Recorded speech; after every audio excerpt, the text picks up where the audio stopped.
A normal day on a quiet street in the city. The sun softly shone over the sidewalks, and people came and went, caught up in their daily routines. No one thought anything out of the ordinary would happen. But then a figure appeared on the horizon. Clara Williams, an elderly black woman known for her kindness, her inner strength, and the wisdom that only time can give. At first glance, no one could imagine that this day would mark a point of no return in her life. In an unexpected turn of events, Clara was brutally detained by a police officer, a man who represented the law, but whose attitude showed that this law wasn't for everyone. No one dared to intervene. No one saw what was happening, or if they did, they preferred to look the other way. No one. Until he arrived. Her son, a wealthy man surrounded by opulence, accustomed to a life of luxury, but today, willing to do whatever it took to avenge his mother. Clara Williams, at 70 years old, carried a heart as big as her wisdom.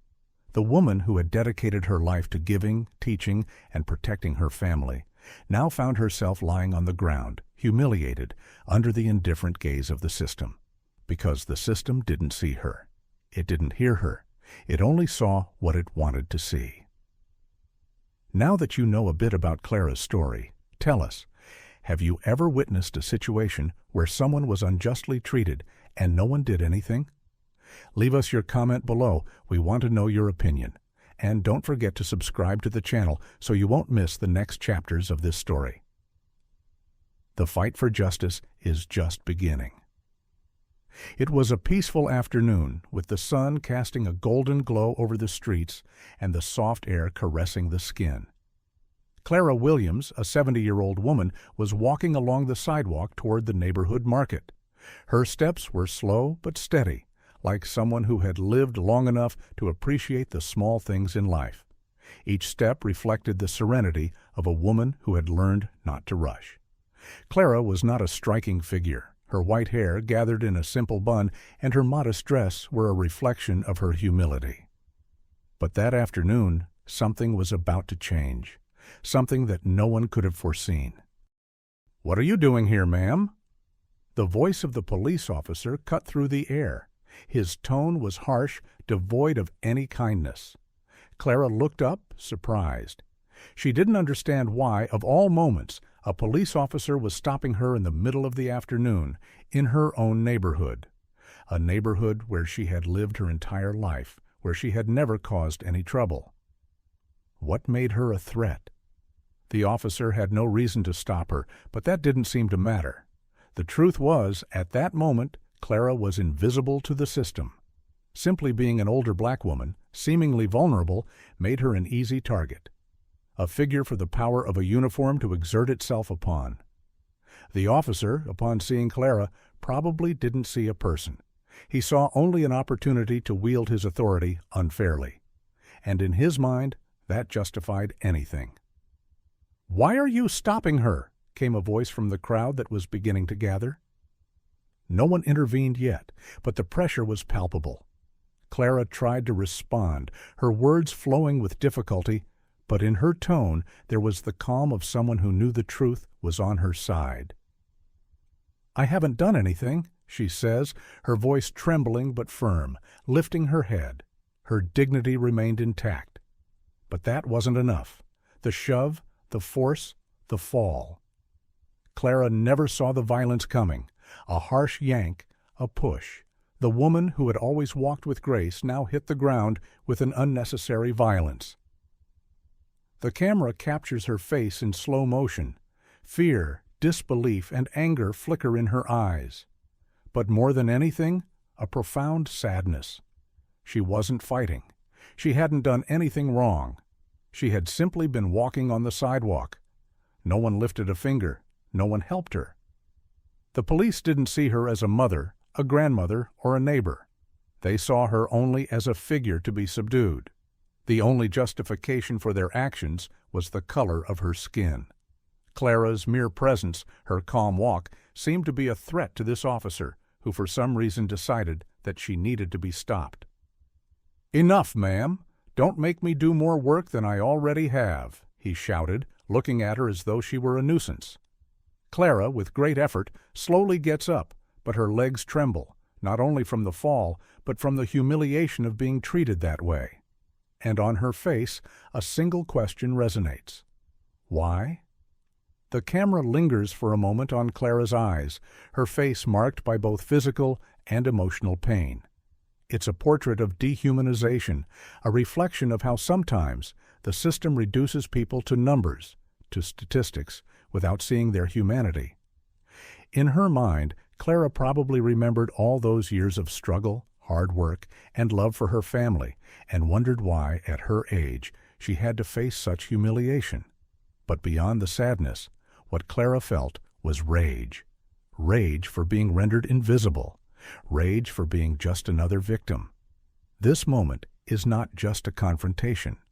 It's a reminder of the history of thousands of people who have been treated this way, who have been stripped of their humanity for no reason, simply because of the color of their skin. And when a person is reduced to less than a human being, it's in that moment that the system reveals itself for what it truly is: indifferent, insensitive, and even dangerous. It's hard to believe something like this could happen in the 21st century, isn't it?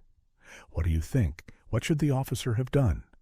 Leave your opinion in the comments. We want to know what you think.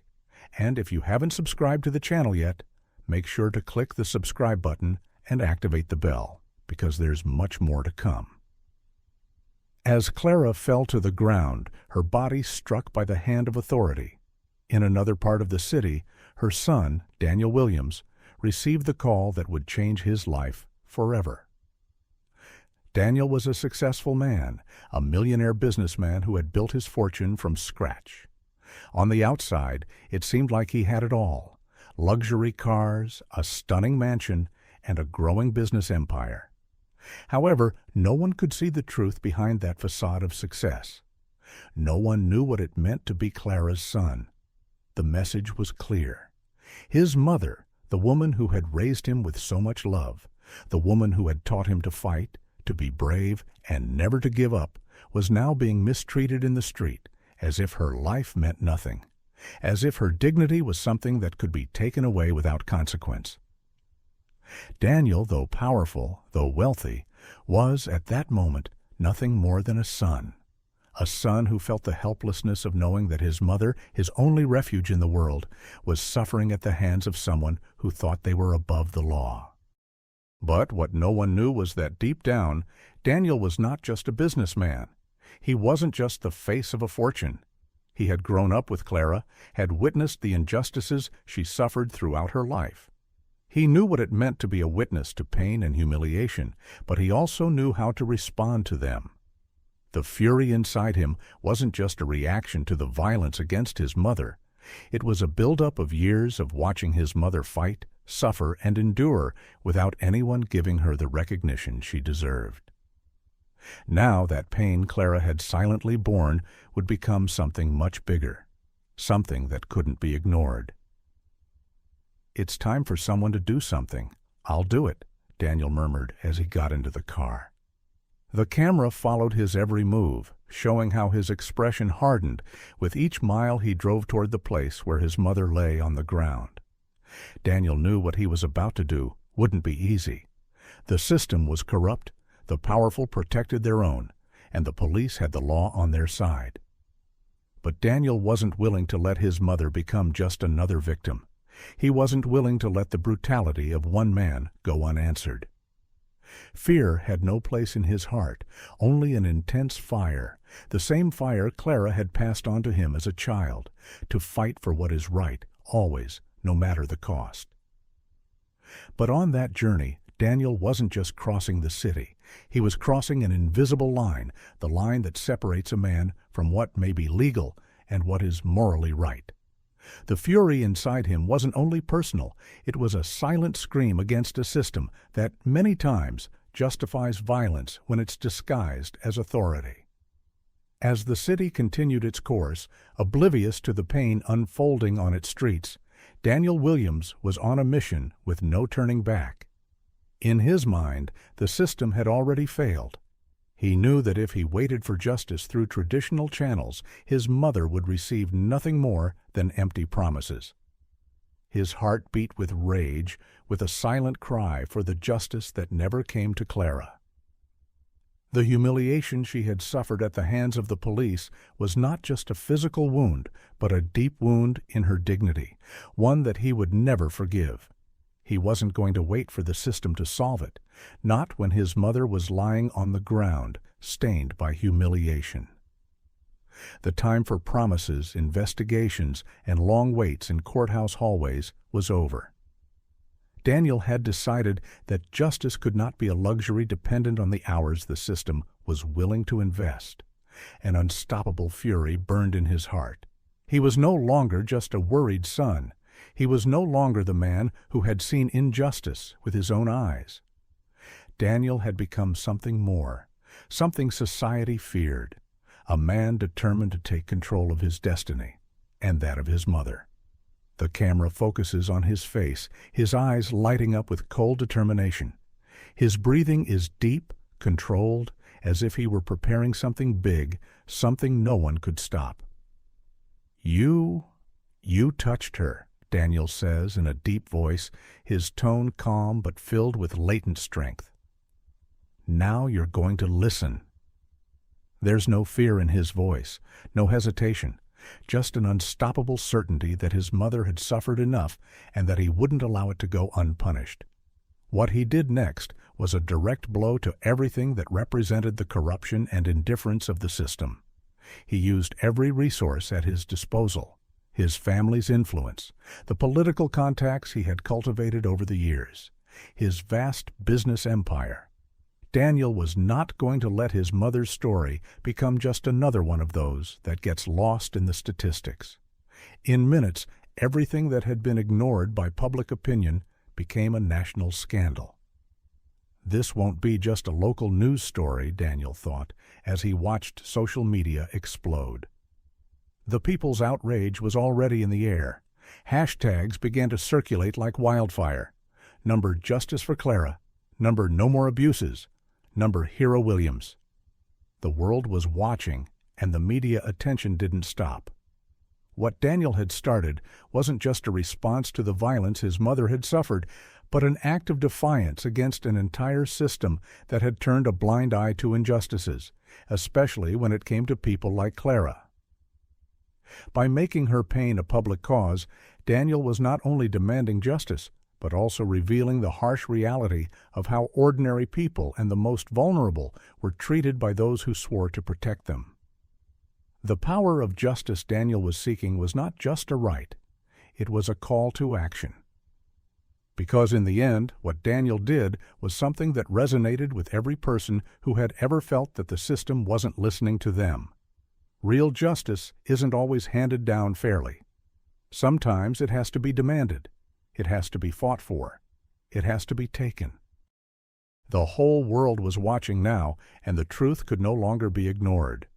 Clara Williams, the woman with gray hair and a shy smile, was not the threat the police had painted her to be.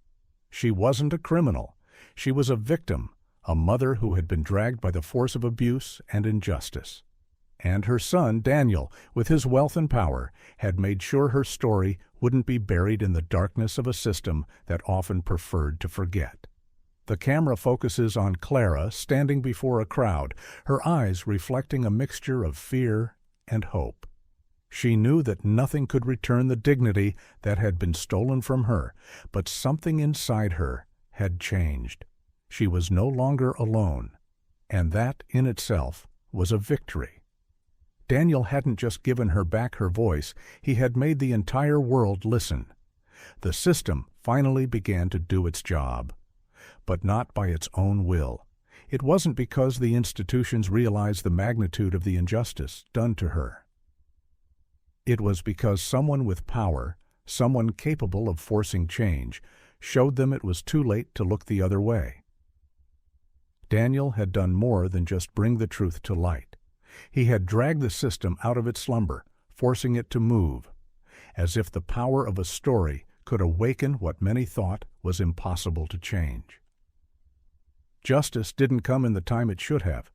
It didn't come through the traditional channels that should have guaranteed it from the start, reflected a journalist as the cameras captured the scene of the trial. But the power of a son, the determination of a man who wasn't willing to let his mother become just another statistic, has made this system, so resistant to change, shake. Clara's story, which had once been a solitary cry of suffering, was now a cry of collective victory. Justice was achieved, but it wasn't easy. It didn't come through the proper channels, it wasn't the expected response. But in this moment, when a son decides to take control, when he doesn't stay silent, the system has no choice but to listen. And that was all Daniel needed for his mother to finally get justice. The system failed, but the family never did. Those words resonate with a deep echo, because at the end of this story, what became clear is that true power does not lie in institutions, but in the bonds that unite people who truly care about the well-being of others. Daniel Williams didn't just fight for his mother. He fought for all those who, like Clara, have been ignored, beaten, and humiliated for something as simple and tragic as the color of their skin. This case is not unique. It's a reflection of a struggle that has been ongoing for centuries. A silent struggle, one that doesn't always make noise, but is embedded in every corner of society.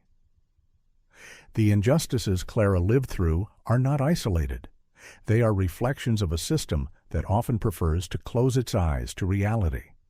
And while Daniel became a catalyst for change, he wasn't just seeking justice for his mother, but for millions of people who never had the power to make their story heard. How many more times will we have to wait? This is the question that Clara and Daniel's story leaves us with, a question that, sadly, still holds relevance in our modern societies. The story of this mother and son is a cry of hope, but also a cry of despair, because justice should not depend on how powerful you are. Justice should be for everyone, regardless of their origin, social status, or skin color. And yet, sometimes, it does. This is the painful reminder that although the system moved this time, the battle for equity and justice is still uneven. But Clara and Daniel's case teaches us that when one of us stands up, when one of us takes the responsibility to do what's right, others will join in. And so, like a wave, the fight for justice can gain momentum until the system finally listens and acts. So the question remains the same: how many more times? But with stories like Clara and Daniel's, maybe there is hope that we won't have to wait as long. This story makes us reflect on the true nature of justice, doesn't it? Do you believe the power of a wealthy person should change the course of justice? Comment below. We want to hear your point of view. And remember to subscribe so you don't miss out on more impactful videos like this one. Together, we will continue fighting for a more just world.